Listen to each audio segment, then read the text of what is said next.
When getting out of bed after a night of sleep, many people jump into the kitchen to prepare the popular and seemingly miraculous drinking coffee in the morning, which may seem like the most reasonable thing to do at first for the day. For others, a typical morning used to start by waking up, hitting the snooze several times, driving themselves to the kitchen to make coffee, and then wait for the sweet caffeine to hit their veins, believing that's the best way possible to start the day. But unfortunately, maybe you didn't know, this actually will hurt you in the long run. Having your coffee right after waking up may cause you to feel jittery and hyper-alert soon after drinking it, and then you'll be very tired a few hours later.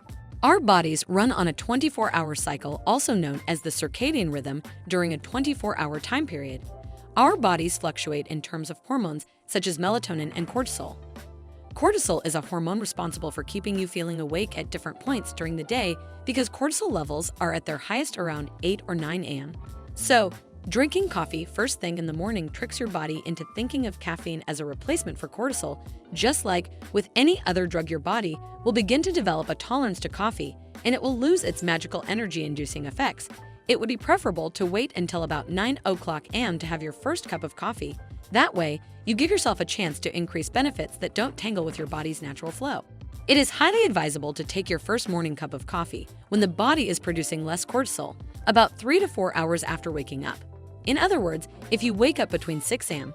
and 8 a.m., you can have your coffee between 9 a.m. and 11 a.m. Meanwhile, it should be preferable to get your cup of coffee at mid-morning or early afternoon.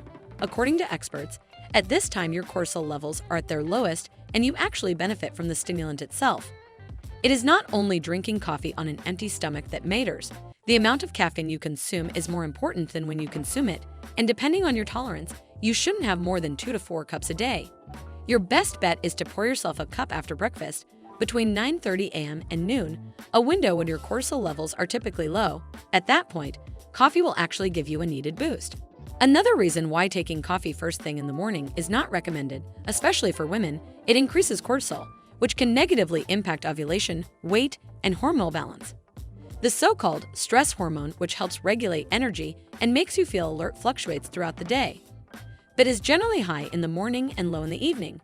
Drinking coffee first thing in the morning, when cortisol is high, blunts the production of the hormone and shifts the timing of the cycle.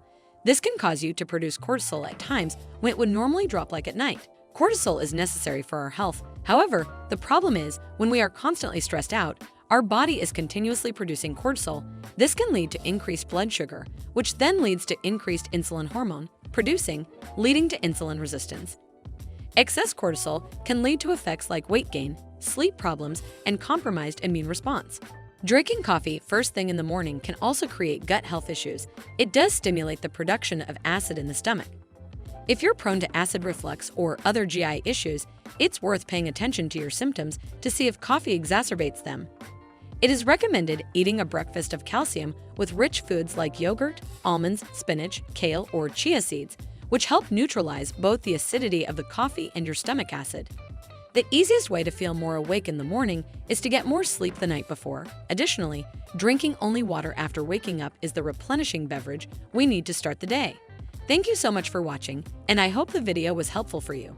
Please don't forget to subscribe to the channel, give a thumbs up, and hit the notification bell so you don't miss the upcoming videos. Remember, your health is your priority. I'll see you in the next informative video.